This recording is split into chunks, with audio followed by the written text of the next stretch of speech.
melts, right? There are all kinds of issues with putting polish everywhere. So initially it was a great concept. It was brought in, it was grown all over the place, but then people started ripping polish out, right? All the way from the early 2000s on, it was like, get rid of the polish. What you put in a bathroom, you get a whole bunch of urine overspray. Obviously it's gonna stink. You guys know, you've walked into a polished, honed bathroom before. It reeks, you know, it smells like urine, it's falling apart, it's spalling, pitting, cracking.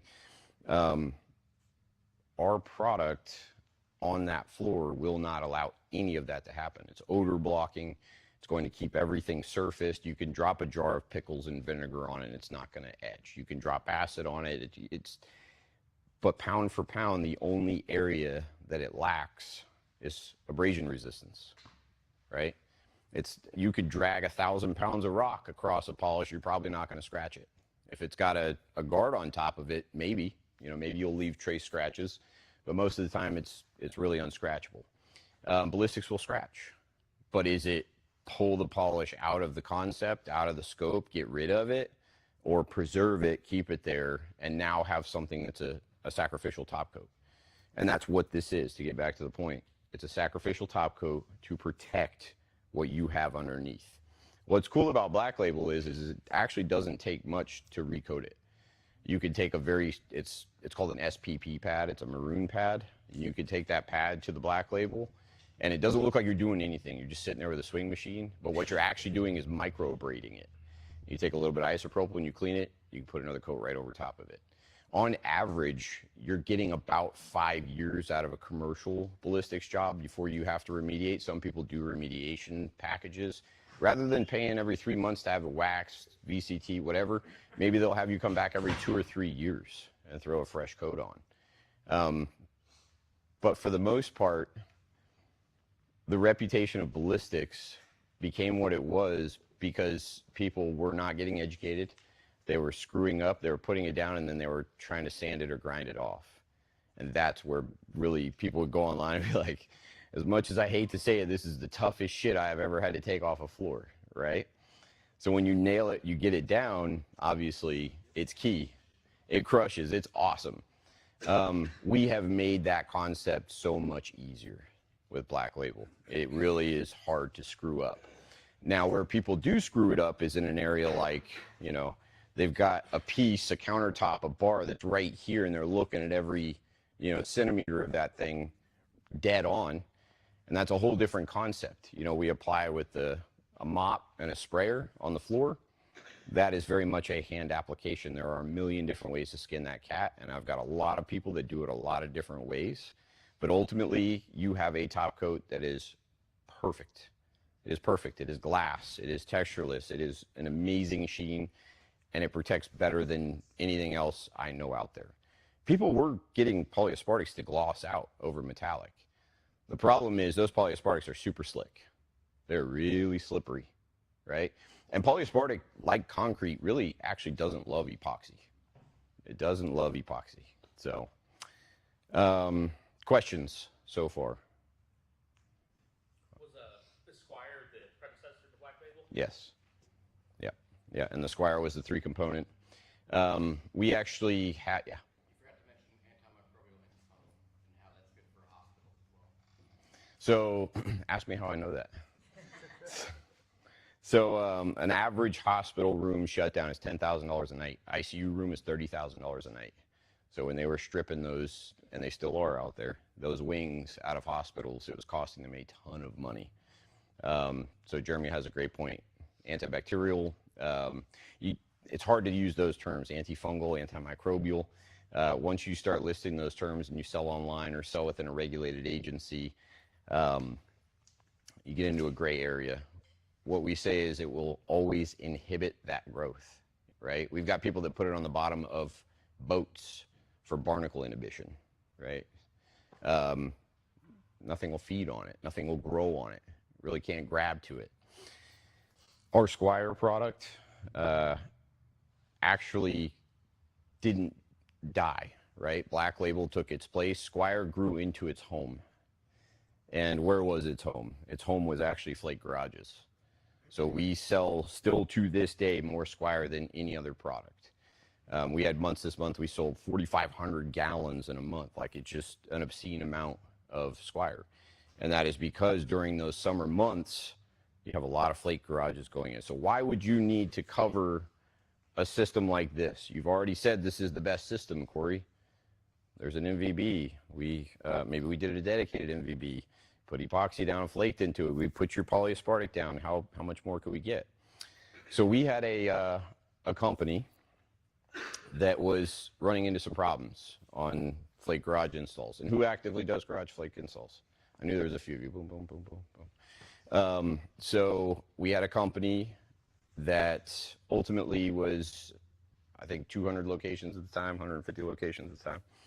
And they were having their kind of quality assemblies. You know, what is costing us the most money? What is spending us the most time? Something you should do all the time in your business, right? Something that I just told you got me into this industry. Where are we at? Where are we losing?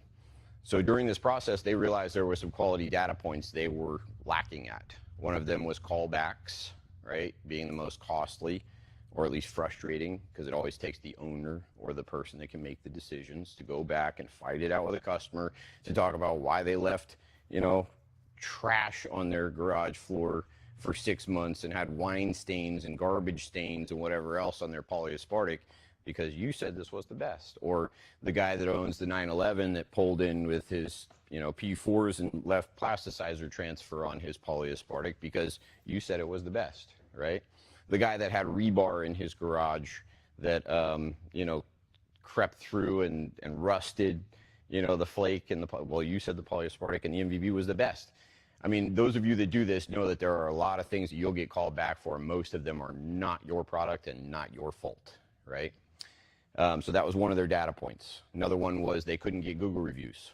Who pulled out their phone and actually did a Google review when I asked, by the way? Got one. See the compliance? $200 a freaking company, man. Pull that sucker out. We're giving away $800. But seriously, if you ask your customer to get a Google review, and I've been there, how many times do they actually dive in and do that? They go, yeah, you're amazing. And they spend like 3 days at their house, and you guys like pet their dog and hang out with their kids, and then all of a sudden they can't even take 2 minutes to leave you a Google review. So that was one of their problems. Another one was picking up final payment. You wouldn't think that would be a problem, but if you're leaving your guys to go do a garage, and everybody thinks everything's all set, and they bail out, next thing you know, you got a customer that doesn't want to pick up the phone. You know, that happens too. Who's been there, right? So they had all of these things. And he called me and he said, hey, I've got an idea. I think I'm actually going to use your ballistics to help me with all of these. Like, dude, it goes on everything, but it doesn't fix everything. That was a big running joke, by the way. Just put ballistics on it. You know, somebody would say something, just put ballistics on it, you know. I actually thought he was kind of antagonizing me at first. I'm like, it's not funny, dude. So he's like, no, seriously, I'm going to do this. I'm going to put it on 1 in 10 floors, right? That was his pitch. I'm going to put it on 1 in 10 floors. We're going to sell it for $1.50 more a square foot.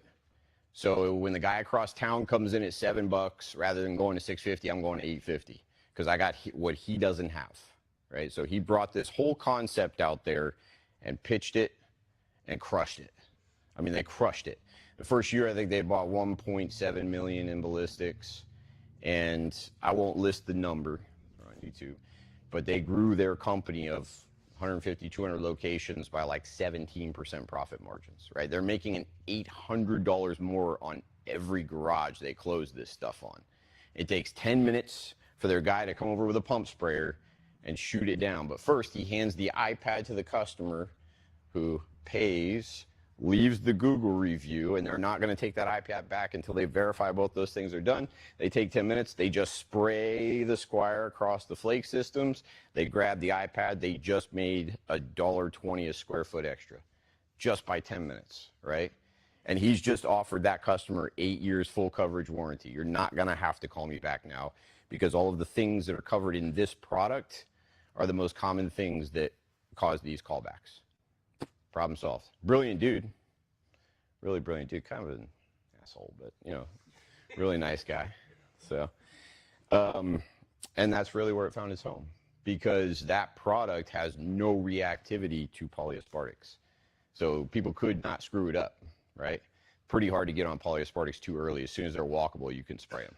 So Why don't we take a quick break? I think did everybody get coffee and donuts?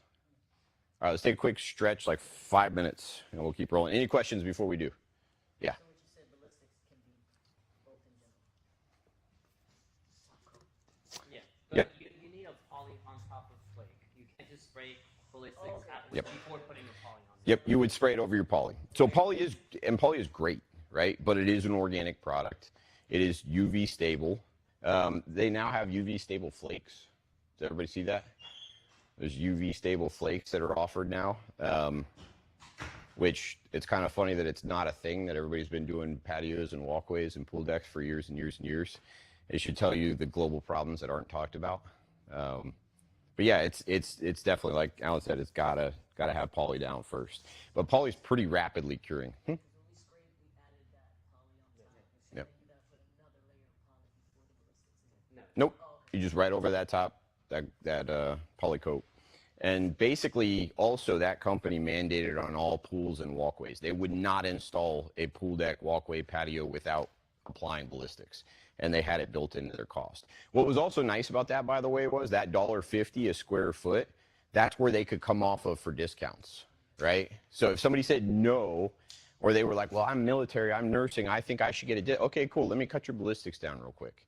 So you're gonna get this product that's gonna give you 8 years, because I got that thing that guy across town doesn't have, but I'm gonna take 50% off your ballistics. He's still making 45 cents a square foot at 75 cents a square foot for 10 minutes of work, right? That's value. You're selling value to your customer. Oh, let me throw your ballistics in, right?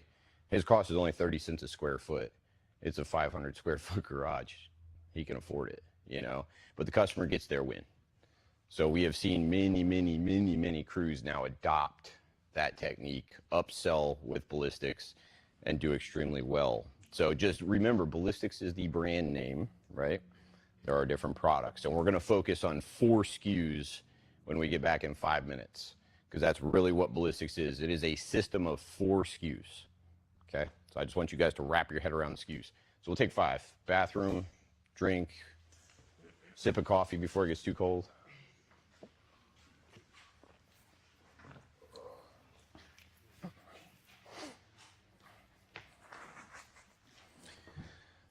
Oh boy. Sleep good last night? Ready to get home? How about you? Huh? Yeah. My wife wasn't feeling well. She, I kind of figured it might happen, man. We had some bad news with her health over the last month, and she had to go in and have some bunch of skin taken out. And last night, she can't, I don't know if you saw her yesterday, she had her arm up. And, but they took a big old, like, she's a little girl, man. So I figured last night she was going to be hurting. I'm hurting. Yeah. Are these guys you're talking about like to go out and party? They're from New England, dude. That's why. Come on. Where'd you guys go? Did you end up at the bars? I think we hit every bar in town. So. Yeah, there's not many, but they're all right. Just don't go to the bourbon room. That's the one you don't want to roll in. Did you guys go there? What is it? He said maybe. No, you'd know. Oh, no, we didn't go there. Okay, all right, good. Brock or something. Brock's, yeah.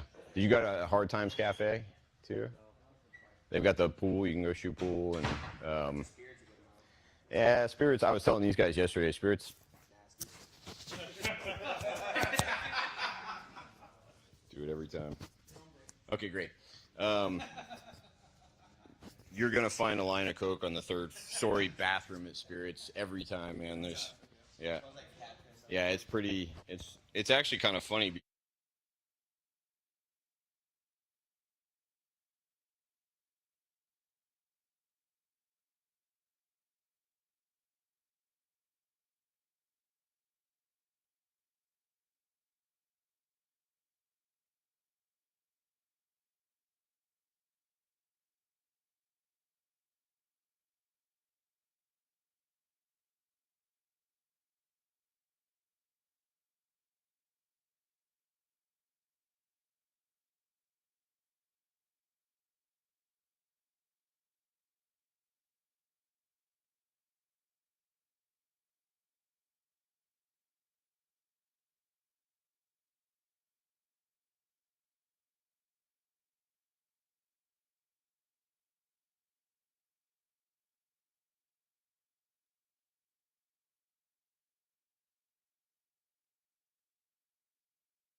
center point.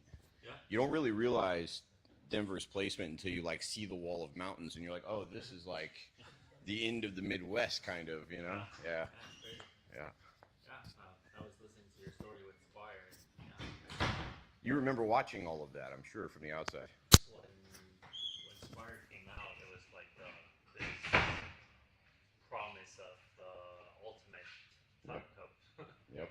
And I attempted it in one of my attempts with metallics. It was a complete failure. I probably remember. I was probably the one to help you. Yeah. Yeah. I spent about a week with a floor sander and nice super block. Took you a long time to get it out, To get didn't it it? out, yeah. And Parker was like, "Did you try to buy it again?" You just gave up on it, dude. No, like, That was it. I told you. Isn't that part true? You know, when people have to take it out, they realize, shit, like, but the nice part is when you lay it right, you know, it does its job, so. You know the thing, I don't know if it was the aligning process or the mixing process. Well, it was a hard or the product. temperature. It was a hard product, man. You had to, the difference between Squire and Black Label is with Squire, if you like tried to roll back through it, it was already setting up. So you had a, you know, something that was there, so. I remember there was a step where you needed to shake it and then take the temperature Yeah. until it reached a Yeah. certain temperature. I think mine never did reach that temperature. Yeah. And I waited the time and Yep. I was like, fuck it. Finish it off. Yep. You know, and that was the big problem, was all the variables. Like if somebody was doing it in the wintertime in Denver and they had it in their truck and it started cold, it wouldn't reach that temperature. So you had to tell people, like, start off in a normothermic, you know, atmosphere, make sure it's ambient, let it. There was so much information when we finally wrote the flow charts, like, that we wanted. People would get them and they were like 22 pages long, and they're like, what the hell, man, you know? There was a lot of variables. So rather than trying to, you know, perfect the process, you perfect the product, you know? And then when I tried counterattack on a countertop, Yep. but I just don't know what happened. I had a lot of black lines. Yeah. I had to take it out too. So Black Label kind of was all encompassing from all of that. The problem that we ran into with those products, and of course we had probably a 90% success rate with Counterattack and SC, and that was number somewhere around 30. That was about halfway through the progression. The issue that we had was we had so many people pressuring us with, like, well, they've got something easier, they got something easier. I should have never even, you know, attempted to release those products. They did really well. I mean, we did extremely well with them. A lot of people did well with them. We had basically lowered the solids on the product so much that it would lay down, so you could just spray only, you know, walk away from it. But people were like really getting into it. Now we've made it so you can reactivate the product. You know, you just take a little Black Label and spritz it back in, and it just comes back to life. You can do whatever you want to it, you know, or just wipe it off and do it again, which really could have done with Counterattack. Squire was a much different beast. Yeah. You know, it was a totally different beast.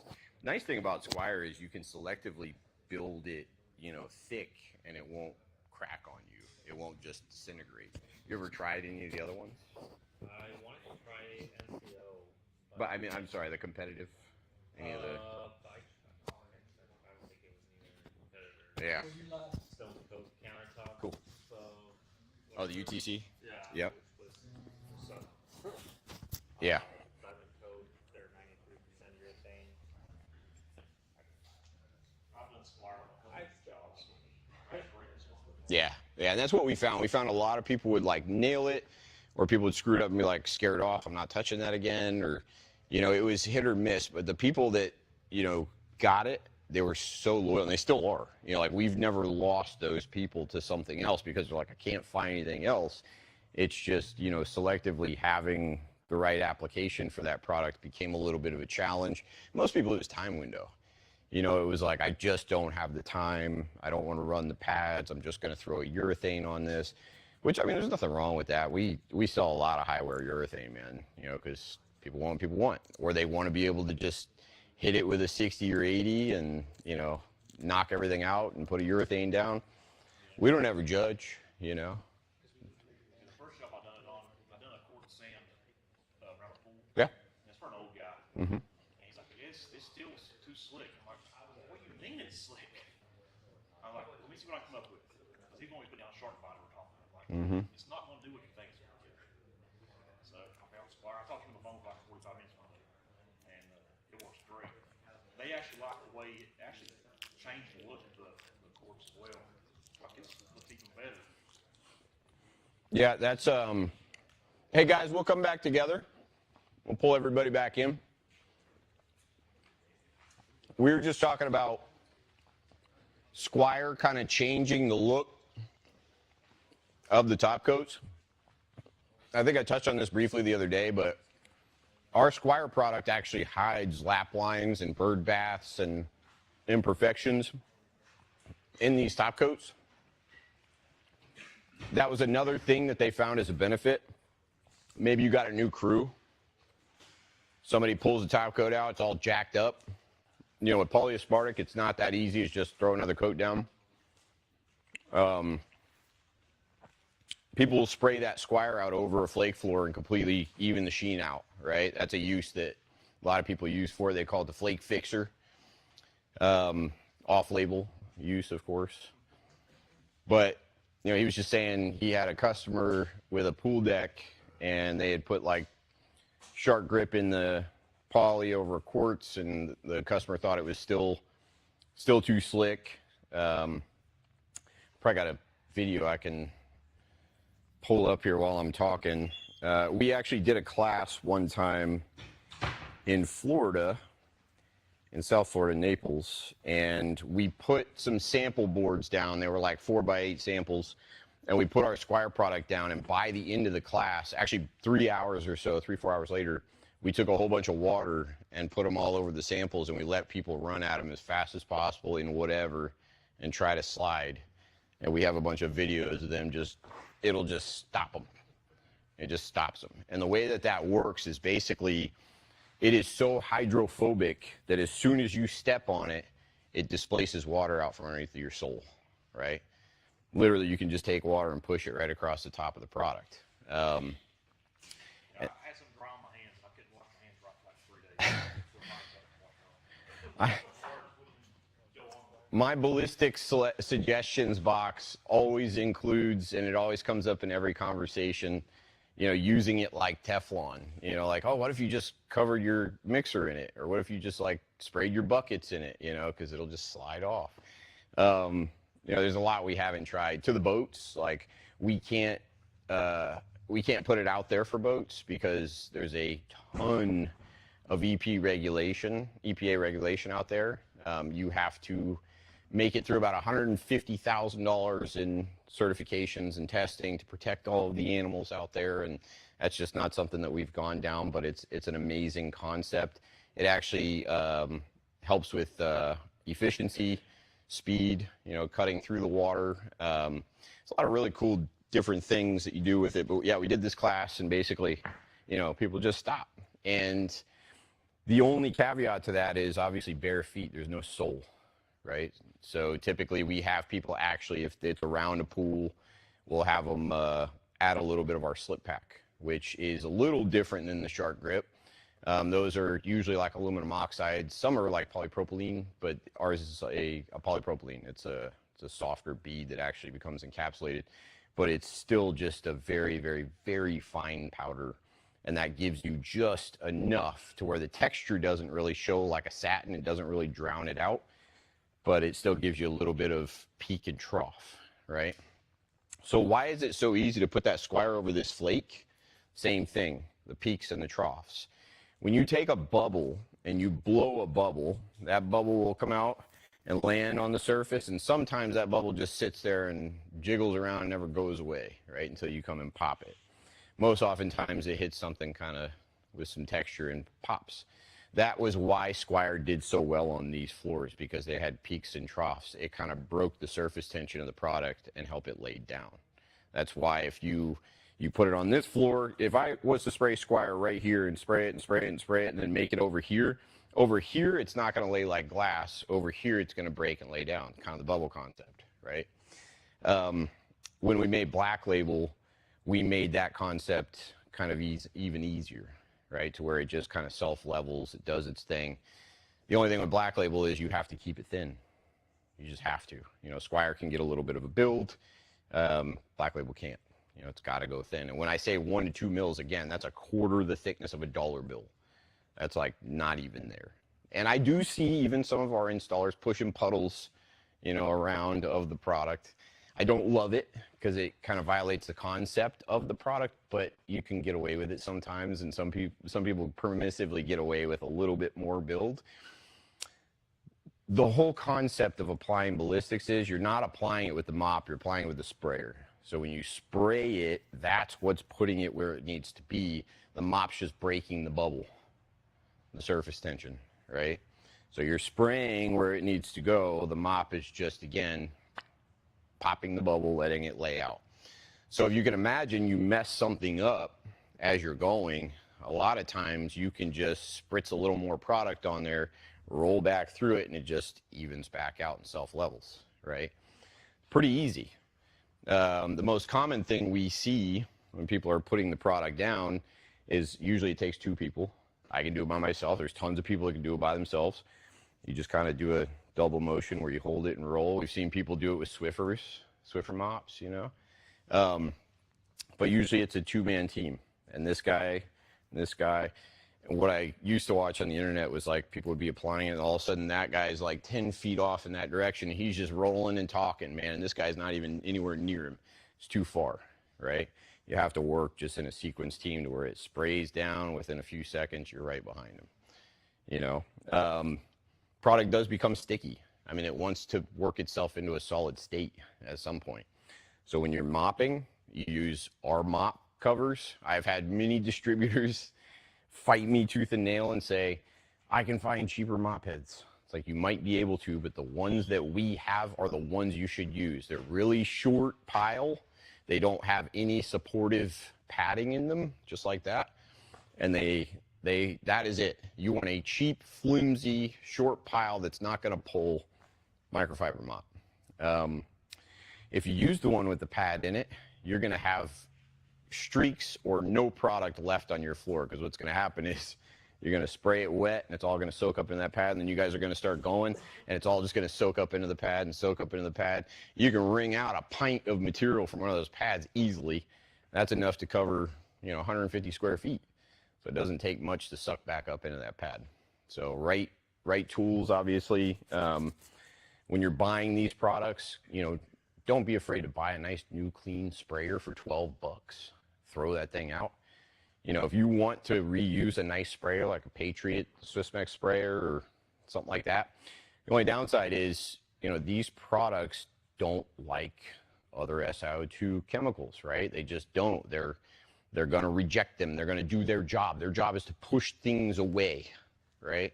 So just use a cheap sprayer and chuck it out. If you're going to have to clean a nice sprayer anyway, you're going to use a whole bunch of ISO to clean that thing out, and that gets expensive. Just chuck them out. Yeah. Yep. They do a lot, especially if you've got to add slip pack to it and you're getting gummed up in your tips or whatever. Just go buy a whole bunch of HDX sprayers from Home Depot. I'm doing a big job. I'll just use the wall with the metal cone tip. Those will be 5,000 square feet. Yep. We usually recommend changing the mop pads out every 1,000, 1,500 square feet, just because they do start getting a little bit sticky as you're going. Did anybody see the video that we put out online of the clean and seal, hone and seal that we did just recently, where it showed how it broke it down to 60 cents and then sold for $5? That was another owner of a company, a guy that we grew very large, he had never really even touched concrete in his life before. And he had this big contract come on his desk, and he basically was like, what do I do? You know, what do I do? He was a guy that we built up to do all these flake garages, and, you know, he was doing great in life. And I said, well, you could go in there with like a single step hone and then put our ballistics down, and that's that. How big is it? He's like 40,000 square feet. I'm like, dude, you're biting off. I always love getting these phone calls. There's a 1 million square foot job. Me and my guys are going to do it. And it's like him, the guy, and his dog, you know. But honestly, you know, these jobs, these 40,000 square foot jobs, some of the slabs were actually in like really good shape. They were clean, you know, they looked good.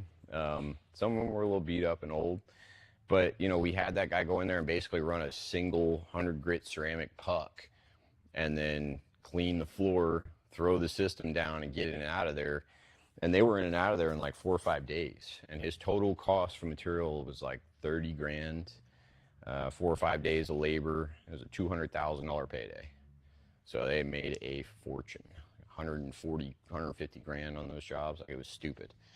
And he got 5, 6, 7, 8. They just started growing because that system was adopted and it worked extremely well.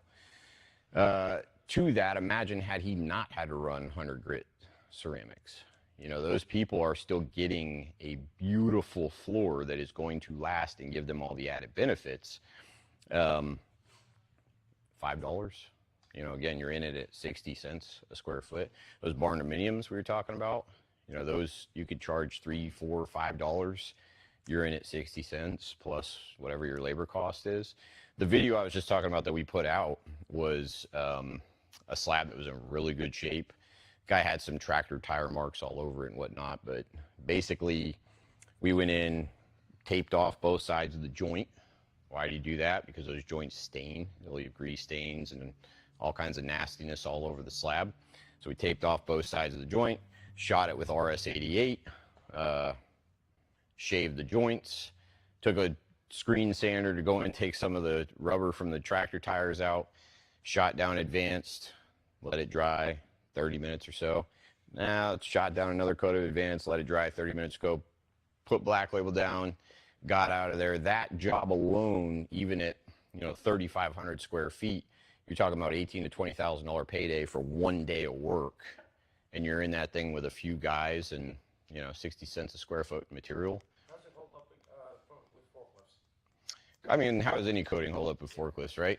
About the same. But the nice thing is, you know, once this is fully cured, even if you get some surface scratches and gouges, you're not going to tear through it. You know, it's still going to do its job. So moderately well, you know, moderately well. We are working on an industrial strength right now because we are getting more popular into the industrial areas, into the Amazons and the Wayfarers. And we started doing the Wayfair forklift charging stations first. That was the big kind of grab. You know, you always got to have a little bit of a hook. That was the hook, which grew to the, you know, the leveling plates on the docks, which grew to the Green Mile, which grew to the, hey, this only takes 2 to 4 hours to turn over. We don't have to shut down for a whole shift or 2 shifts. You know, so those little things, like, start thinking about it. When you guys are bidding jobs, like, start thinking about, oh man, I could sell this in here. I could offer this in here. I could, you know, it'll grow with you. And, you know, we've got people, was you from the shore? You're from Jersey. You were talking about being from the shore. There's that other guy on the south side of the shore who puts this on like every outdoor system because of the salt in the air, which I think you were talking about the other day. Because of the salt in the air, you know, there is no ability for something to oxidize if it is completely sealed and closed off, right? There is no chance of stains. One of the big first videos that we put out that caught wind was we took, does everyone know what color solve is? You guys probably know what color solve is in the back there. We took color solve and Sherlock dye. And color solve is made to penetrate 1500 grit polish. You know, concrete that's locked up extremely tight. And we put it on our slab and we let it dry for a whole day. Came back the next day and it just wiped off and people were like, what? You know, it just won't penetrate. You know, it's not going to allow for any oxidizing. You put it on outside over a system that's, you know, been beat on by the sun for 20 years and it brings the color back. Just brings it right back. So, questions real quick while we're talking. 'Cause there's always a bunch. People always wait until we're done and then they hit me with all of them. I'm going to think of some that I've gotten in the past. If I'm installing outside, how long do I need to look at the weather, right? 2 to 4 hours for walk time, which means an hour to 2 for, you know, water exposure. I've had people put it on an hour later, it opens up the skies and no problem. It hardens up perfectly fine. So 2 to 4 hours walk time, 12 hours drive time, 3 to 5 days for really chemical cure, right? 5 to 7, depending on if it's cold. Product, just like resins, is measured right at a perfect 70 degrees. So if you have 50 degrees, 40 degrees, 30 degrees, the colder it is going to extend that cure time. Big time, right? Well, it's got to be over freezing, right? You're not usually ever going to put it down under freezing. And the general rule of thumb is it's about double the cure time for every 10 degrees lower than, it's actually measured at 60 for that threshold, but every 10 degrees lower than 60. So you go from 2 to 4 hours on walk time to 4 to 8, you know, at 50 degrees. So you go to 8 to 16 at 40 degrees. And, you know, so it's going to just keep extending out. But it'll cure. It's just going to take a little longer. If it's on hardscapes, stonescapes, something that's semi-porous, you know, how do I get it off if the customer wants it gone? For some reason, that's always a question that we get. Anytime we get into a new crowd, like, how do I get it off? It's like, well, why do you want to pull it off? Why are you pulling so much product off? I don't know what's going on. Why are you focused on that? But we've got a silane stripper that you can actually put on it that'll help it kind of work its way off. All you got to do is just open up a little bit of an area, apply the product all over, and it'll get up underneath of it and actually pull the product off.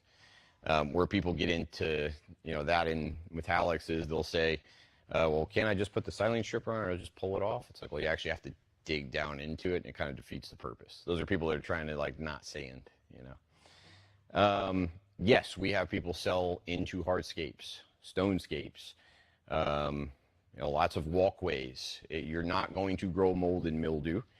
You're not going to deal with the efflorescence. Efflorescence is something that, you know, obviously when we teach these classes and we got a lot of pressure washers, their eyes go, right? Because how do you hold back efflorescence? There's no way, right? I've got to offer something in my package to be able to protect against that. The way that it binds and works, what's that? Oh yeah, this is SC, by the way. The SC and the CA, I don't really want to dive too deep into this, but it's okay. This was the blend right before the black label. They're fluorinated bottles, so they always look a little bit hazy.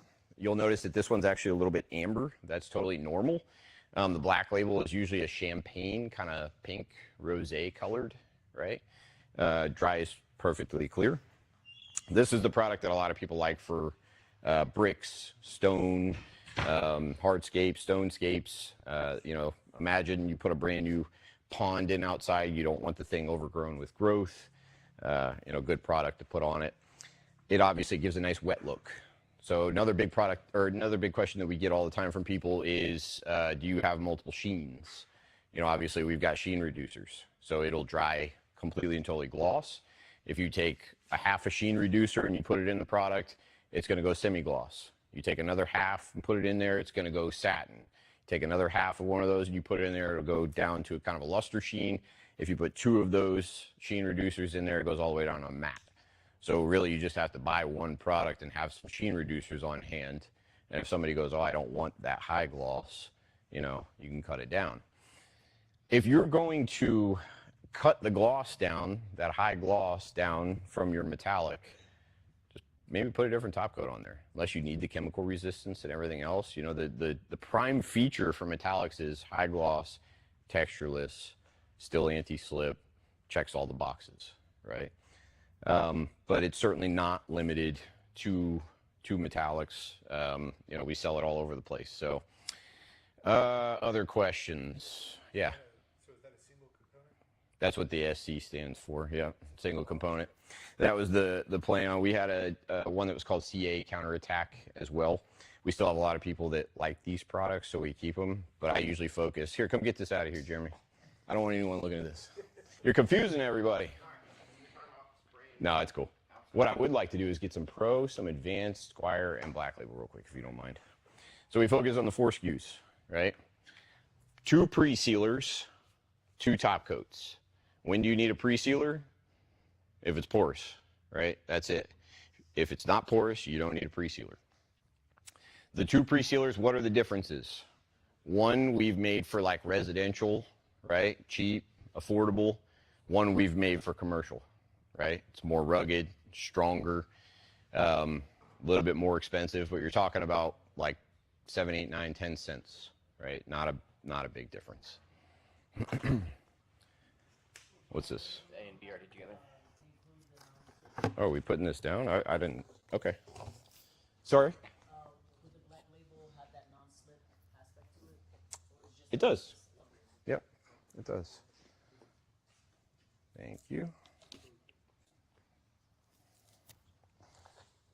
All right. So, 2 pre-sealers again, Pro and Advanced. The Advanced does have 2 parts. There's really no way around it. This product is my favorite product in the whole line. It's an awesome product. I love it. So you can use this as a standalone sealer, even though it's here as a pre-sealer, right? We ask when people call all the time, what is your porosity? You know, what is the porosity of your substrate? Well, it's tight. That means a lot of things to a lot of people, right? Well, how tight is it? Like, yeah. So what we've developed is really this water tensile test where you just take your fingers, you put them in a little bit of water, just flick some beads of water at the surface. How long does it take to soak in, right? 0 to 15 seconds, that thing soaks in. You need some pre-sealer for sure, right? That's going to tell us really how much pre-sealer and how we dice that. 15 to 30 seconds, it stays as a bead of water on top and then kind of eventually soaks in. Probably going to need a pre-sealer, maybe a little bit less, right?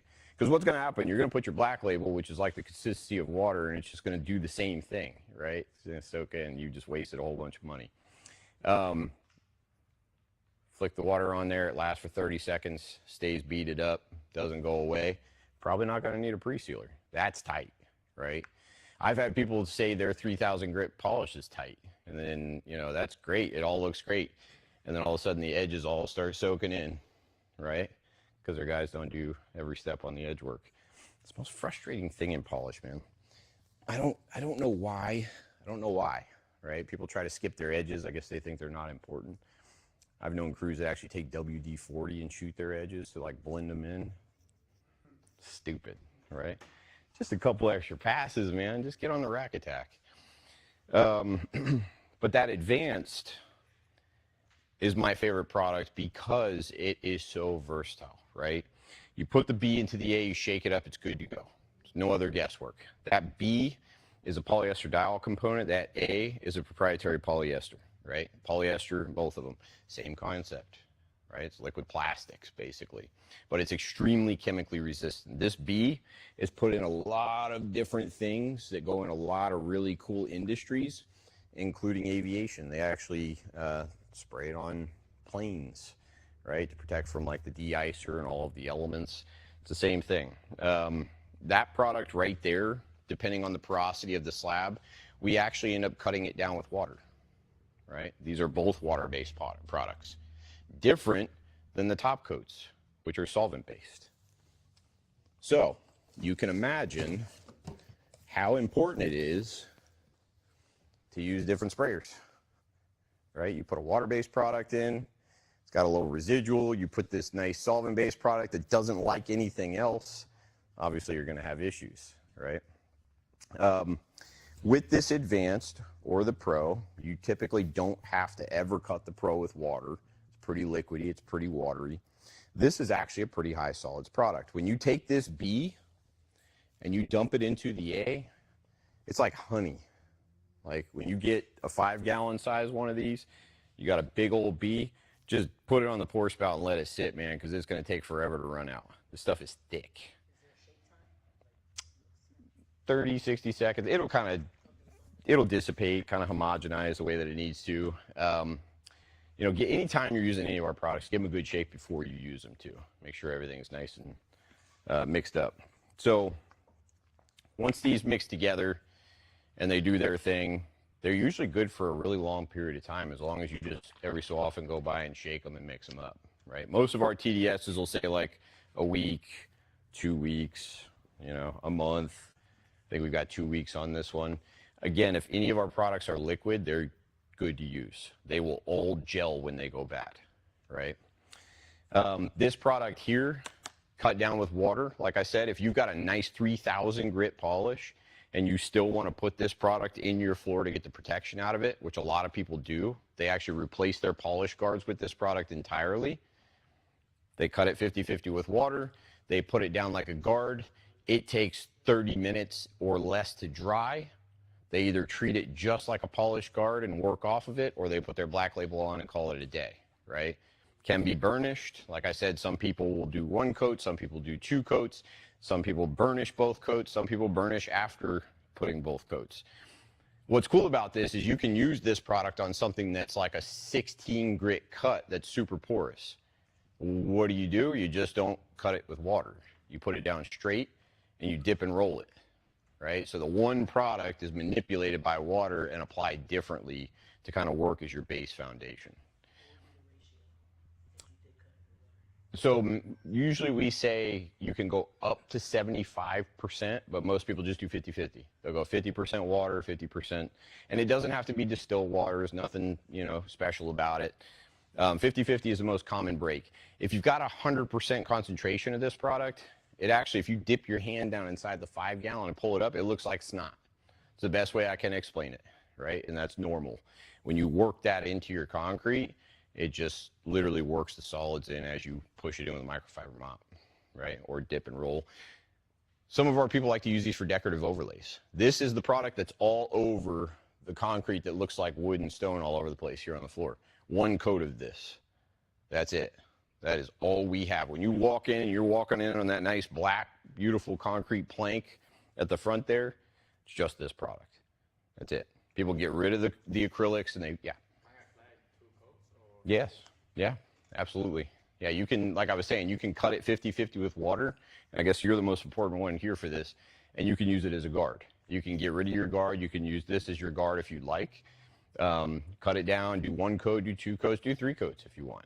You know, what's nice about this, and if you add the black label, the DOI, that distinctness of image with your polish, the clarity, is going to be the same or better, right? So a lot of people start using this and they go, oh, I'm going to throw my guard out, man. I'm just going to use this system. And they'll either stop on the guard or this here, the advanced, or they'll put the black label on and say full protection against polish, right? And again, we were like hated at first by the polishers. Like, you know, we were a threat. We had a system now that could be done with a sprayer and a mop that didn't require any grinders. I mean, that's a deathly, you know, thing to somebody that relies on mechanical polish. That was never our intention. Our intention was always to better and strengthen the systems that already existed.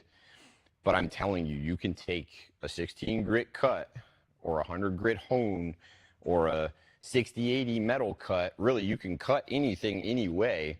Put this product on 1 to 2 coats, generally more if it's porous, right? So 2 coats, put the black label on, be in and out of a job like that, and walk away with it looking like an 800, 1500, 3000 grit polish. And it's not. And that was my intention in developing this system. The pre-sealers didn't come till later, right? We had our own primer that was a variation of our Squire before. We had to get the right pre-sealer to make the system work, and that's what we've done. We have made a flawless system that is super easy, performs way better than anything else out there in its class, that will bond to anything if it's clean, that will outperform. And that's why ballistics is the threat that it is now. When a better system comes out, I'm never going to be that guy that says, this system isn't good. You know, there's been a lot of people that have brought things out that are good contenders, but we're always going to be a little bit ahead, you know, because we're always trying to figure out the next step. My biggest fear is somebody's going to bring out a really, really, really nice system and drop it down, and I'm not going to be able to compete. It's been a David and Goliath since day one, right? I'm not a corporation with a fiduciary duty and a board. I'm a guy with a family and a team, you know? So we're a little different than some of these guys. It's not our goal still to this day to grow across the country. Obviously we have, you know, we sell across Canada. Where's our Canadian? Did he go home? Okay, where was he from? Ontario? Yeah. So we can actually tint both of these. You can tint the advanced, you can tint the pro. You use It used to be easy, man. This part of the talk was super easy. You could go to any Sherwin-Williams and say, I need BAC colorants, blend a color, right? And they would just go, well, yeah, what do you need? And you go, I want this color. They go, okay, cool. And they'd squirt it in a can for you, and you go. Like, for some reason, they have gotten really territorial about tinting other people's products. Like in the last 12 months, you can't walk into a Sherwin and let them do you any favors, right?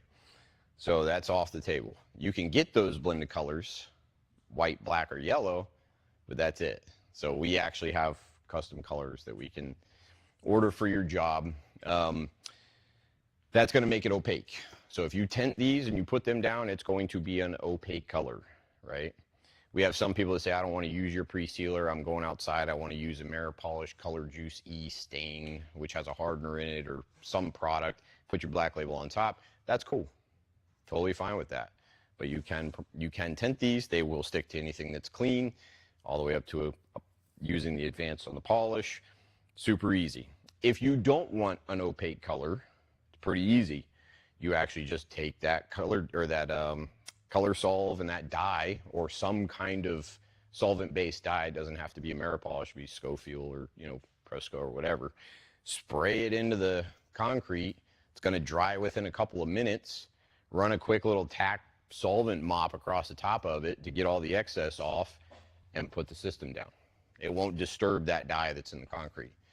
And I have seen more people do, quick dye ballistic system and have it look like, again, a 1500 plus grit polish than a lot of the 1500 grit polishes that are out there, right? It's very easy, super easy. So again, 2 pre-sealers, 2 different top coats. Where is this guy's home? Flake, right? That's it. We do have people that still use it elsewhere, but I don't even go down that path. There's no reason because Black Label is here, right? Super easy. Where does it go? Yeah, everything, right? good universal. Anything that's okay with 1 to 2 mils thickness, right? And again, start thinking about that. If you could have a protective coating on anything, yeah. And on cars, they use something called a polysilazine, right? They use a polysilazine. Those products are like microns thin. I mean, they spray those products on cars and they rub them in and they buff them off, and they're made to go into the clear coat and assist, right? Take that, but make a film forming version, like a saran wrap that you wrap around something that protects it from everything, and we have that liquid version, right? This is a really cool product. This is a product that people get super excited about. This is a product that distributors call and say, hey, I want to distribute that product because everybody, understands that concept.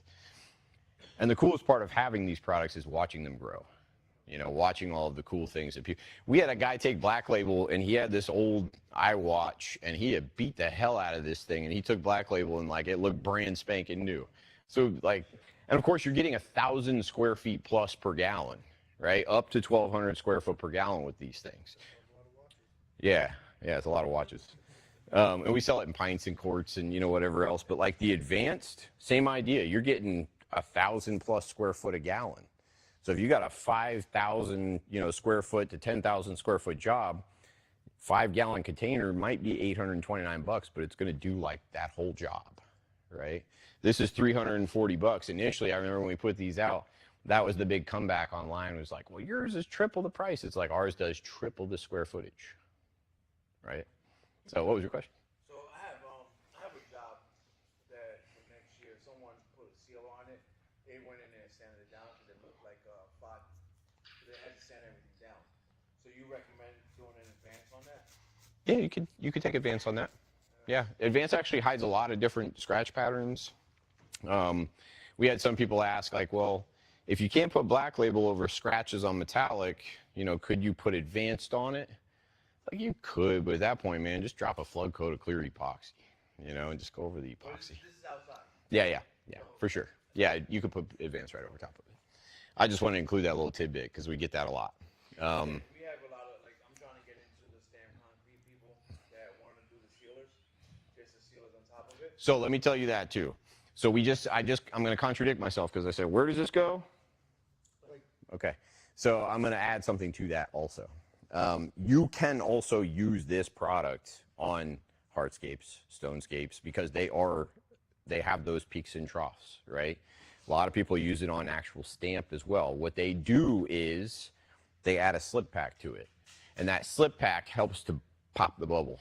So they just add the slip pack and they spray it right over top of stamp, because everybody gets that phone call. Anyone that's in this industry right now gets the customer, gets you all excited because they're like, I got this big project. And you show up to their house and you walk around and they've got a stamped concrete patio. And you're like, right. So, you know, you go back, obviously you're only as good as what you bond to. So if they had an acrylic or a urethane that was down that's flaking and shearing, you're going to want to get all that off. But as soon as you do, you can actually put a slip pack in that, do a spray only application to that job. You just have to make sure that it doesn't pool up in the recessed kind of faux, you know. So do you recommend just spraying it and Yeah. just rolling it lightly? You can actually, you can do a little bit of a back roll on it. Not dipping it into a pan because it's Absolutely not. And I wouldn't even back roll it unless you had to. If you were like, I want to kind of lay that out a little bit, most of the time, if you've got a slip pack in that product, it'll lay down. Yeah, it'll lay down. And you can put that right through the pump sprayer. You want to know how? Because we have people do it all the time. You make sure that pump sprayer has max pressure. You open that top up a little bit, and you just keep that pressure up. Because if it clogs up with the slip pack that you've put in it, which is that 30 mesh polypropylene, you just keep the pressure on, you just whack it against the ground, and you'll keep going. I have had so many people that'll call me, they're like, my pump sprayer clammed up. You know, I'm like, why are you calling me? What's that? No, you can't tint our top coats. You have to either do the pre-sealer or just impregnate the color beforehand. But again, you could use a dye. Yeah. Those guys got Yeah. these, Yeah. in like 2 hours. Yeah. They really wanted to see the black label. Let's do it. Yeah, Or cool. we can do the ballistic seal bands and everything. Yeah, no, that's cool. I mean, you guys, you pretty much understand the clean and seal aspect of it. You just want to see the black label. And I'm going to let Danny and Alan come and do the black label real quick, and then I'll be here to answer questions or whatever while they're going. So we've got sprayers, mops. Jeremy, can you get them black label ready to go on the metallic, please? Thank you. So you would recommend me using something like this, a square, for the stamped concrete and stuff? Yeah, just put a slip pack in it. Because if not, it'll be like water and oil. You'll see it kind of like clam up. So now will we be able to get like a sheet of prices? Of course. Yeah, if you want to check out the website too, it's squeezeyourtrigger.com. It's that easy. We've got everything listed out. Squeeze Your Trigger. Actually, yeah, guys, before we start setting up for this, pull out your phones. If you're not on it, go to Facebook and find the ballistics group. Not the ballistics page, the ballistics group. It's at ballistics in all caps. That's where people go on and ask their questions, you know, share their pictures. We've had a lot of activity in the other Facebook forums, so not a lot of people have been pushed in there lately. But you've got a lot of stuff. It's just ballistics, BALLISTIX, all caps. And search that and then look for groups. Should be a Facebook group in there with all caps. If you go to the top, you slide over, it should, yeah. Should be right. Are you in or your groups? 2 over from where you're at. Yep. Should be the, yep, that's it. Add it. With all caps. That's the page, yep. So go back, search for it, and then slide over to groups. It's in all caps, BALLISTIX, and it's squeezeyourtrigger.com.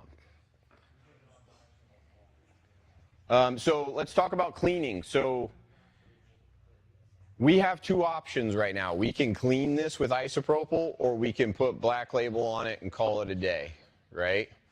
The problem with our floor right now is if we start putting solvents on it, it might actually not love it, because even though it's outside of its recoat window, it's still kind of fragile. You know, when you put products down, these products are going to take a week to cure, even epoxies. That's a 5 to 7 chemical cure, right? So do we need to clean this? Probably, right? Are we still going to have trash in it? Yeah, right? So we'll probably clean it, but if we put solvent on it and we see that, you know, it's got a little bit of a skin, or it really doesn't like it, or it's maybe wait a little bit longer, right? We're kind of jumping the gun by going on it. I mean, this thing very well might still be barely within its recoat window. That's what you want to wait for. You want to wait for within its initial cure window. You want to wait for it to be hard enough to walk on, and really you want to hit about that 24-hour mark, right? It's going to kind of tell you if it's not ready. You're going to try to spray it down. It's going to go, no, I don't really like that. And then you're going to go, okay, we're going to wait a little bit longer, right? That's all you have to do is just wait it out a little bit. If for some reason something goes wrong, you can wipe it back up. You know, we've got... I showed up to them yesterday with the samples I did. We got dust on it.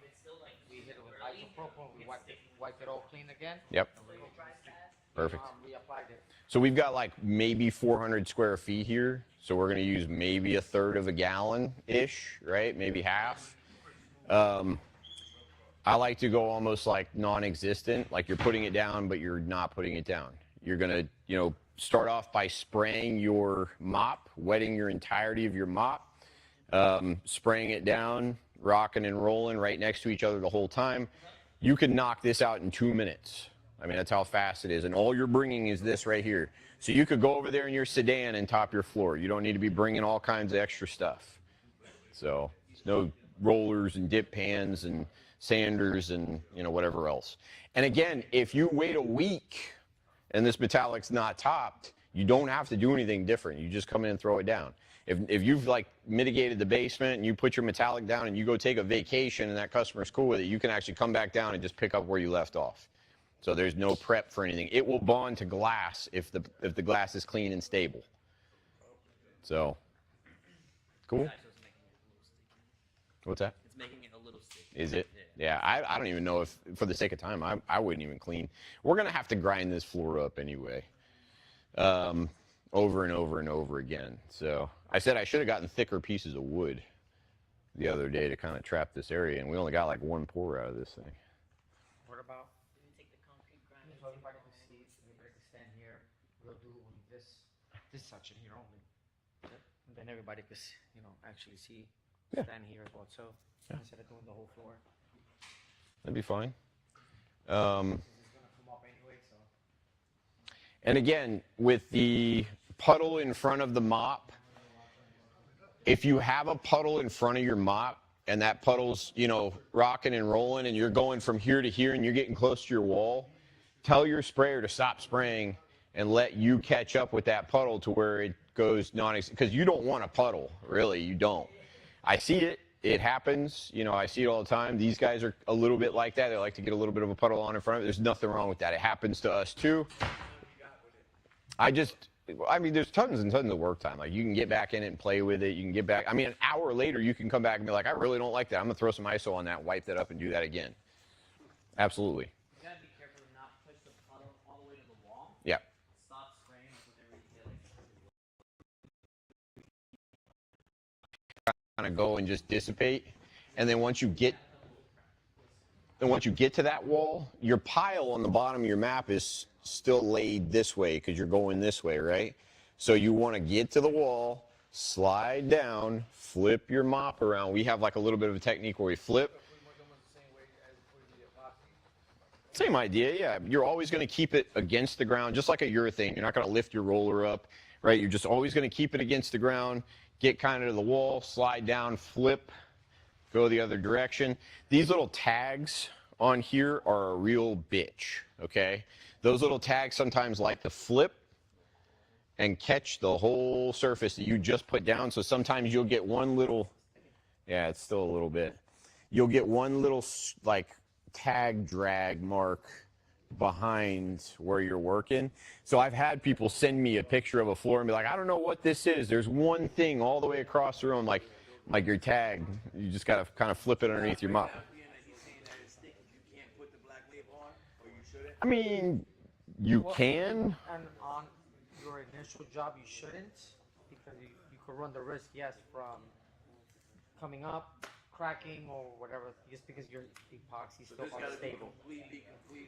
24 hours. We're probably right on the cusp right now. I always like say I finish the floor on a Wednesday, I'll give it all of Thursday and come back Friday morning and just do top. Yeah. I always just play Rule of safe. thumb, that's the way, as an installer, you know, I like to let the Rico window close. Like he said, it's at 12, 24 hours. I give it another 12, 24, and then come back. That way, I just know. We're like, If you have another job, or you could do another project, you can come back the next day. not only that, but God knows how much defoamer I have surfaced on this floor right now. There's a, well, you know what's funny is we had one correct kit on day one. There was one that was a light blue top kit with a correct B. I think it was right up in here, and you had areas that were and areas that weren't. I'm sitting here going, I'm scratching my head going, is it the pigment?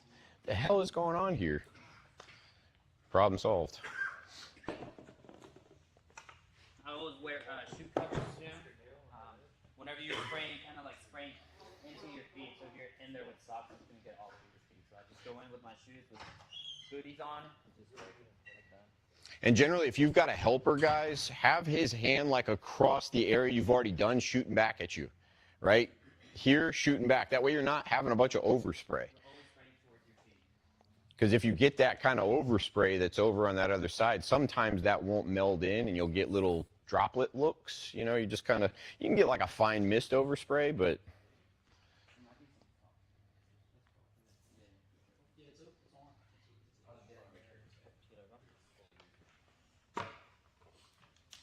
What is counterattack slip resistance compared to? lower. Much lower. It's significantly lower. Yeah, we're actually, if we didn't have loyal customers for those products right now, I'd just stop with them entirely, you know. Black Label is all-encompassing now when it comes to single components. It really is. SC has a little bit more build, like you can permissively build it a little bit thicker. That's why a lot of people that get into like the Stonescapes and the Hardscapes, because the viscosity is kind of between the Black Label and the Squire. So.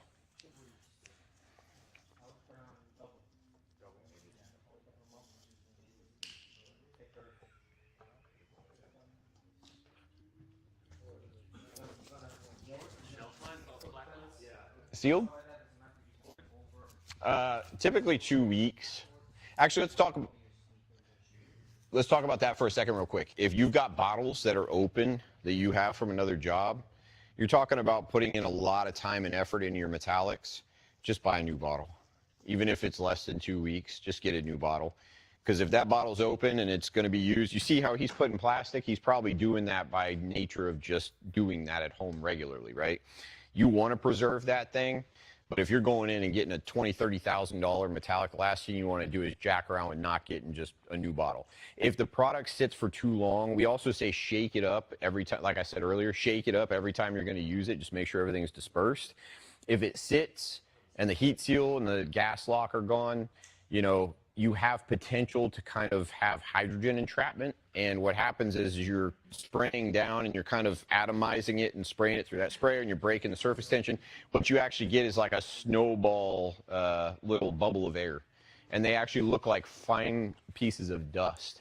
People will like post a picture and they'll be like, I think I got like a little bit of dust in my floor. Where it's like, no, if you look real close, it's actually a tiny little bubble.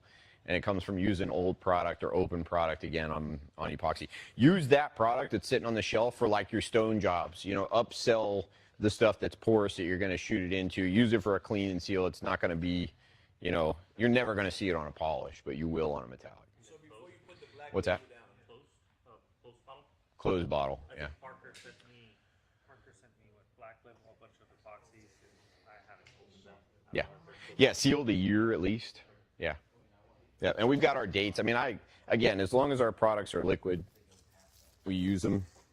We have our dates on the back as part of the lots too, so you can take a peek at them.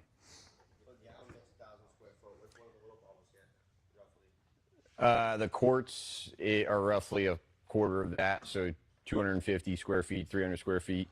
I get like 1,200 out of a gallon. I go relatively thin. These guys might get 800, 900. You just can't go any thicker than that, or it'll crack. If your product alligator cracks, spider cracks, you put it on way too thick, right? It happens to people a lot on the corners. Whenever they push the puddle, they just leave a big ass puddle right here, and that's where it cracks. So just stop spraying. Whenever you're about to Take it off, do it again. Yeah. Mist. Or puddle pushers. I like Yeah, I've noticed both of you all do. Derwin used to use these big old huge puddles, man. It's because he started using the other product, and that's what they teach him. It's funny with that product, it's not the same tech, it's a sol gel, right? And these guys basically take the tips off of their sprayers and they hose a whole bunch of product, and then they're just pushing this massive puddle. And I'm like, all they're doing is trying to look like what we do, right? They immediately, when they came to market, they just started using the same bullet points, and I'm like, who's going to call them on this, man? So it's always funny for us to see them put their product down. They use the sprayer, which the whole point is to get a fine mist, and they just take the top off and go, you know.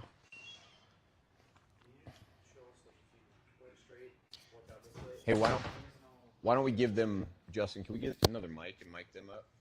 I'm not important during all this. There's no that we're gonna run like this and run across. We're gonna run in patterns. No, you know how the other day you were saying if you had to go into this room? Okay, room wise. Yeah. Yeah, explain how you. So what I do is I hit those rooms first, the little rooms, and then I come back in and I just barely spritz. It doesn't matter when, I just barely spritz on anything that I'm gonna come across, and I only overlap a couple inches. So like I'll get a little, even if my mop is wet, if I come over those areas that I've already done in there, it's gonna just kind of bring it back to life and meld it in. It kind of reactivates it. So I hate that job in Reno, you had a whole bunch of little rooms. I had about 35 rooms. Did you do it just like that? No, we went in. So the point is, we had a long hallway and rooms everywhere on both sides and in the other side. So we did the hallways first, and every time we ran into a door that we have to get inside each room, we stop on before we go in and just pick up your mop, go into your room, start at the far end to walk for your exit. So we'll go into the rooms really fast and just keep walking, gliding out. Once the door is on my side, and we're kind of trapped on a wall over here and the room. So the only thing I just did is kept on moving it around on the way back out and reactivate the black label again. The floor came out flawless.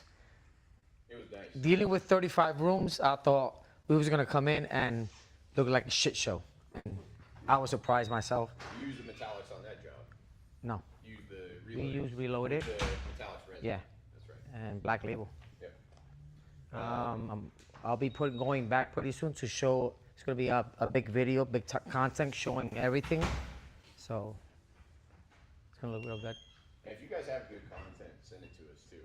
We have probably, I don't know, I was saying the other day, like double-digit terabytes minimum of content that's together. The post-pro is always the challenge, right? So right now we're just gonna show you guys a demonstration on if this was, on how we start, but we're not gonna be spraying right now. You get Always to your warm up the- corner. Go ahead. Wet them up. Get it nice and soaked. Then you start spraying over here. And I'll just start spraying like this, going back. I won't get too ahead of him. He'll tell me like spray a little bit more, spray a little bit less. We'll just talk to each other all the way through. Well, move faster. And then he's usually done spraying like right there because he generally will have a funnel. Now I'm gonna speak because I was maybe Yeah, not on yeah. the first pass. So right now, that mop gets more remember, we're gonna stop. We're gonna stop here because we're gonna go this way. So we're not gonna. You want to mop that way? I've done it. Huh? We have time. I would usually go this way, but it's fine. We'll stop right there. Oh, to Just gonna make a reactivate little- anything? It's gonna make a little weird. Okay, we'll go at least. Okay. Then come back. Yeah, just do a little To section. work. We'll do a little section right here. Yeah.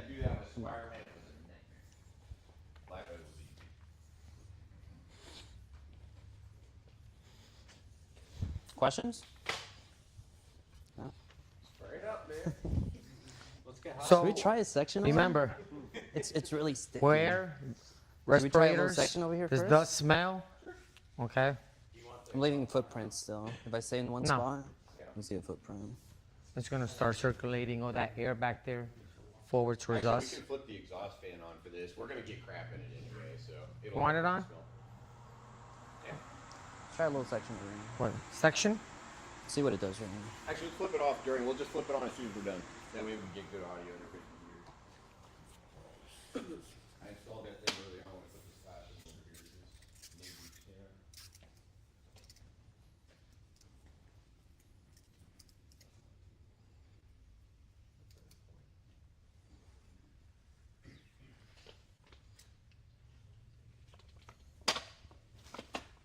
Hey, you put your 8K camera in the middle. Oh, yeah, that's crazy. Yeah.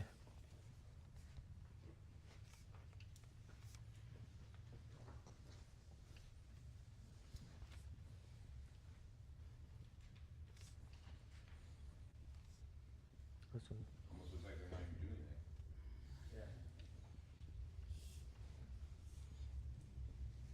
What do you think? Is it sticking? And we'll usually watch it for a couple of minutes to just make sure it doesn't separate. There's no problems.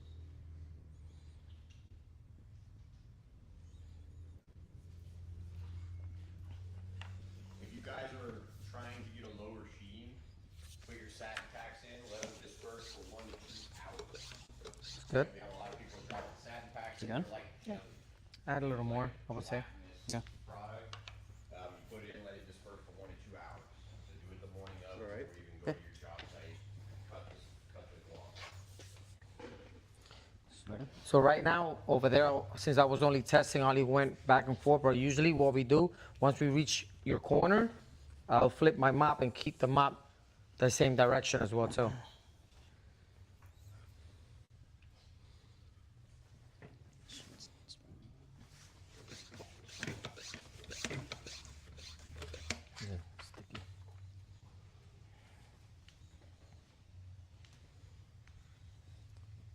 I put no pressure on the mop.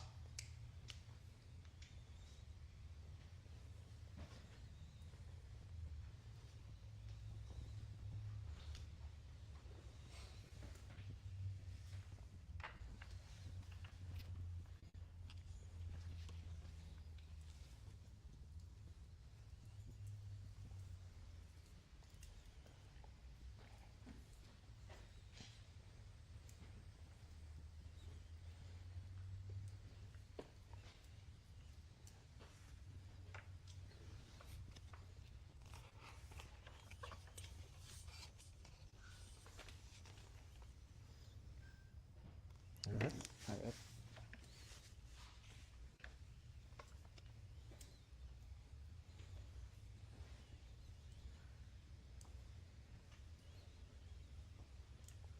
Now, with this product, it's so hard to see if you missed a spot. You can come back. You come back. So you always want to overlap at least a quarter of it and keep going straight. Don't turn.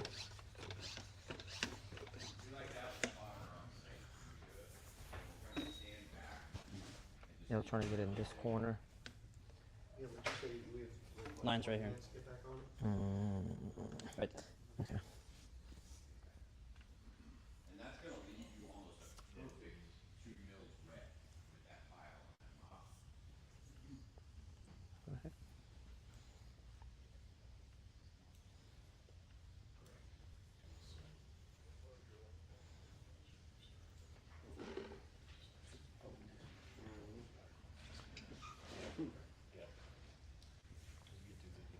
So if you missed a spot and you don't see it. Now's the time to see it. Now's your time to see it, so you go back, lean around, stuff like, and then if anything, if you did miss a spot, you'll go back on it by spraying all over again, kind of slowly, but moving faster. You can move faster on I'm it. saying, if you come back the next day or a week from now, you see a bare spot, because shadowing or whatever, Yeah. can you just come in and spray that?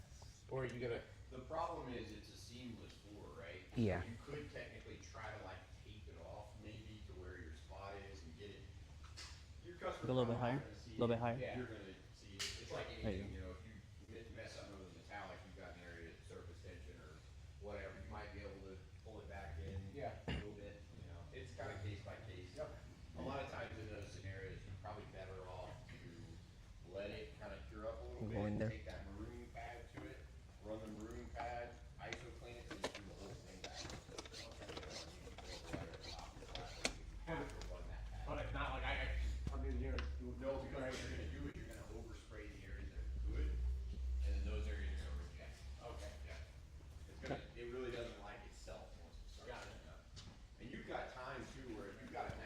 stuck over here. When a floor, you see that kind of bare spot, you can just rotate it real quick. Yeah. You know, when that product's down, it's been down less than a minute, you can kind of go through it and kind of see it and go through it again, and then it's Yep. good. So.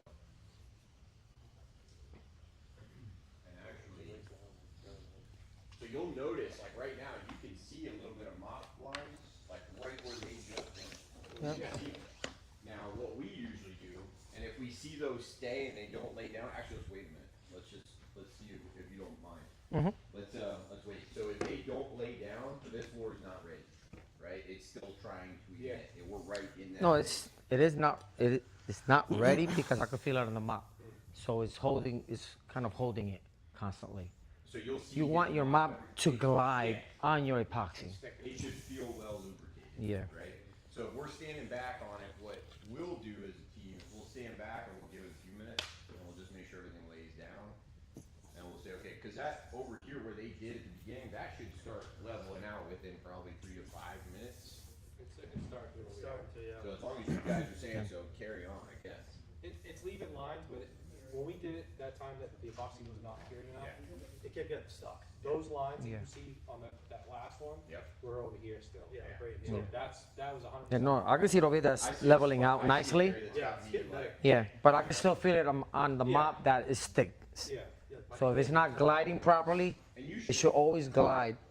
I usually do this with one hand, and you should feel well lubricated. once you start That's what knowing you're the doing. You're process. adding basically a lubricant for the mop. So if you're grabbing, something's wrong. Yeah. Also, I tell people, like, I noticed Danny over here will go left, right. He might get away with that by his technique. Some people won't because they'll go left, they'll stop for a second, they'll go right. You gotta get used to this product to know how it works out. If you pull the mop, like if it's sitting on the floor and you pull it up, you're gonna have like a suction mop mark on Yeah. the floor. So what we do is when we come off of it, we kind of like whisk Come up. off, right? We lift as we pull. Want the, Do you wanna keep mopping this anyway, so if they're going this way in this long part, when they get to the short part, then they wanna keep going this way? I Does it would. matter? Yeah, I would. Just so you don't have any weird little swoops, you know? Right. It's just that weird little area Yeah, right that there. It's got me a little where? wondering if it's gonna lay. You see it? Okay, yeah, I see it. Is it glassing out? Yeah. Yeah. Yeah, I'd say carry on. They're falling.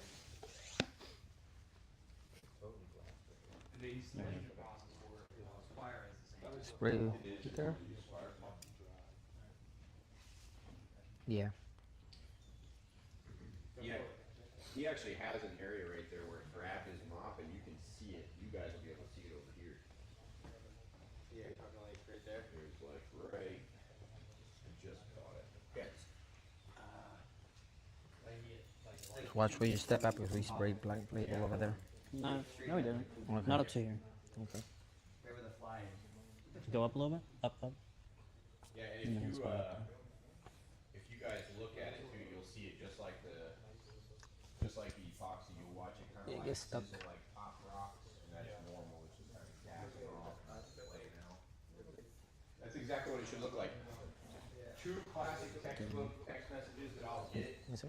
is like, "What's wrong?" And it's either like completely missing product, or it's remains ripply like that. If it remains ripply Let's do like the whole- that, there's two things. These are very Kind of the whole easy thing products almost, to a little more? diagnose. Yeah. There's two things. Either the epoxy is not ready, or you've put way too much product down. If it's missing product entirely, I tell right off, you use the wrong mop, or you just didn't spray enough product. And 9 times out of 10, if they didn't spray enough product, it's like, we got a whole 1,000 square foot done with, a quarter of a gallon. Good on you. Oh yeah, you're gonna have to sand it off. This shit's cheap. We can speak personally. We talked to Corey on the phone. He got on and FaceTimed us and walked us through the step by step of how. You want to keep on? We were on the phone with you for like an hour and a half. And like, we were high as motherfuckers could be. And he's like, doesn't that stuff smell good? We're like, what? In the grand scheme of smells, man, this one's. This one, it smells like candy. Yeah. It smells good. Yeah, it's a, But it just goes to show the customer Look, service that here. this place offers. When No, the no. owner gets on the So you can phone, feel the difference. it walks you through. That's why. At 8 o'clock at night, Yeah. Thank you. on a Tuesday. Yeah. Say that again on the mic.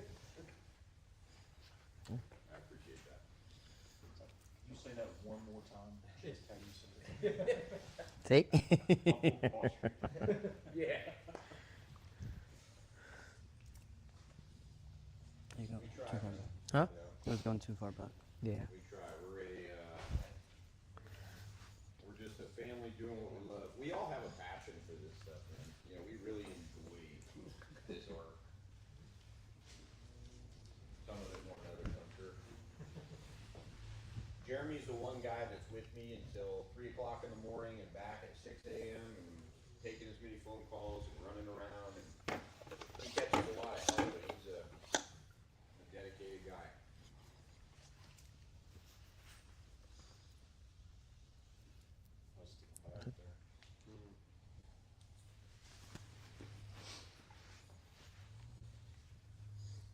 You want to stop here or you want to go all out? Call me at 10 o'clock on a Tuesday. No, let's 'cause Huh? I feel like some of my. Oh yeah. We'll take your call. We've also done the same with Danny, so. Yeah, I'll tell you, man, our team is really incredible, and we've had some that have, you know, come and gone. 9 times out of 10, it's just that they didn't meld into our family, you know. One thing you didn't mention yet was how to start off with them. Yeah, I talked about it over here. Yeah. Again, just make sure your mop is nice and wet. Make sure you spray first. You know, pull in together. If you need to, We'll come back. you know, kind of Go all the way. spot Yeah, again. I think we did. Okay. So like that area where they started originally, they came around this way, now they're reconnecting to that. That's probably still workable over there. Yeah, absolutely. Yeah, see, you've got areas right here that are not loving it.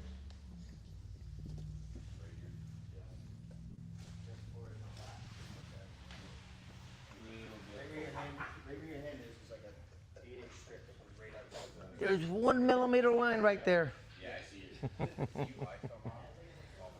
Good one. Last little one. Is that what, is that because the metallic is not keeping you dry? Yeah, it's also got like a weird little area here. I'm not sure what happened. It's not in the pocket. I gotta find out if I'm allergic. I'm sure they've talked to you guys about laying buckets down. Probably the one thing that we see the most with novice crews. I should have dumped They'll that in the mix their garbage over there. epoxy No, up, no, no. and they'll Not in here. go and they, I don't wanna you know, jerk they it dump their epoxy out. Jeremy? And then they get to a point where they just flip the bucket and leave it because they want every ounce of that epoxy out of there. Don't do that. I always tell people all the time when you dump your epoxy out, don't worry about the bit in the bottom. Just chuck it. Just get rid of it. It's not worth going after. It's probably not well mixed. You know, in my Duraflex days, we actually had pour buckets, and everything we mixed went into a pour bucket, so you lost a bunch. And then that pour bucket went out onto the floor, and you still didn't fight to get all of it out of the pour bucket. You're not trying to scrape your buckets, you're not trying to save every ounce of material, because one soft spot or one defect from leaving a bucket full with unmixed material, it doesn't take very much. And you can have. Good one. Just be careful with your hand. Yeah. Clean your hands. No, the other way. This is just The other way. that little area. It seems like it's playing. Okay, yeah. Yeah. How's everybody like the smell? You can turn on the exhaust now. I like it. Kind of a menthol, a little bit of a cherry. It'll burn your eyes a little bit. Like Jenny, you can just take a little bit. Back a lip. Just kidding, don't do that. Any other questions?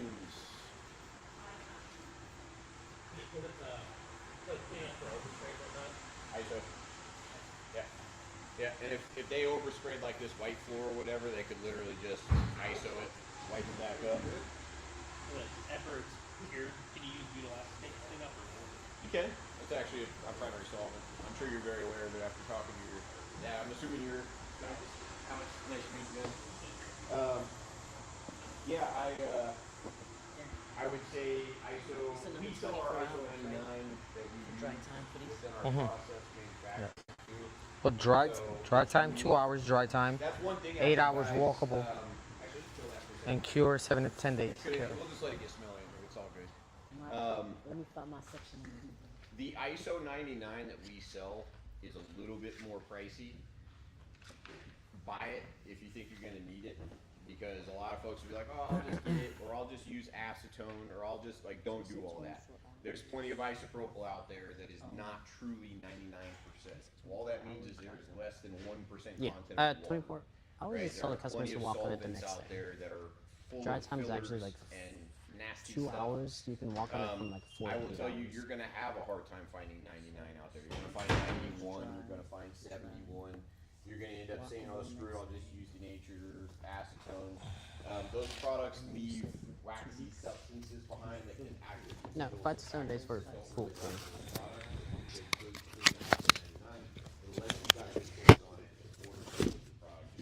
Have some on hand. You can clean with it, you can prep with it, you know, whatever you need to do. So, oh yeah, you got a little spot. Yep. You want this way with it? Cool. So over the next 2 to 4, everything will lay down, harden out. It might look like whatever for a little bit. As these next few days go on, it gets harder and shinier and glossier. Your clarity pops up and you go, holy smokes, that looks like literally a glass sheet. That's what happens. So, any questions on ballistics? Do you guys want to see the clean and seal, hone and seal process? Or are you understanding that basically the application is just like this, but you are going to put down your advanced first? I wouldn't mind seeing it. Okay, let's do it. Do we have, where's Jeremy? I just gave him credit for all of it right there. Right there. It's funny, like customers will always be like, you know, the guy looks like your little brother. He used to have long hair like mine. You were thinking? Yeah. I wanted to ask. I talked to Parker on the phone. I thought I was talking to you. Oh, really? I was like, this is definitely not. Well, you know, you can see the people learn from me too. Yes. I think those things come from. It picks up. You know, Nick, like I was saying the other day, Nick is actually the son of one of our good long-term polishing customers, and he came in many times and was like, "You should hire me. You should hire me." And then I was like, "Man, I'm not hiring my customers as employees." Like, no, absolutely not. And then one Is it day meal? I got Grace hired. Is that meal? I hired It him. is. He came in, Okay. he's like, "I'm not selling. Don't make me sell them." He's like, "I can't even get on the phone." And I was like, made him get on the phone. He'd get up and like go outside. We would talk on the phone. And then eventually he became our sales leader. I gave him all of my accounts. And, you know, he's like our number one guy. He trains all of our people. But if you knew him a few years ago, man, you'd be like this introverted kid. Pretty funny. All right, let's do the advance. Jeremy, let's grab some advance.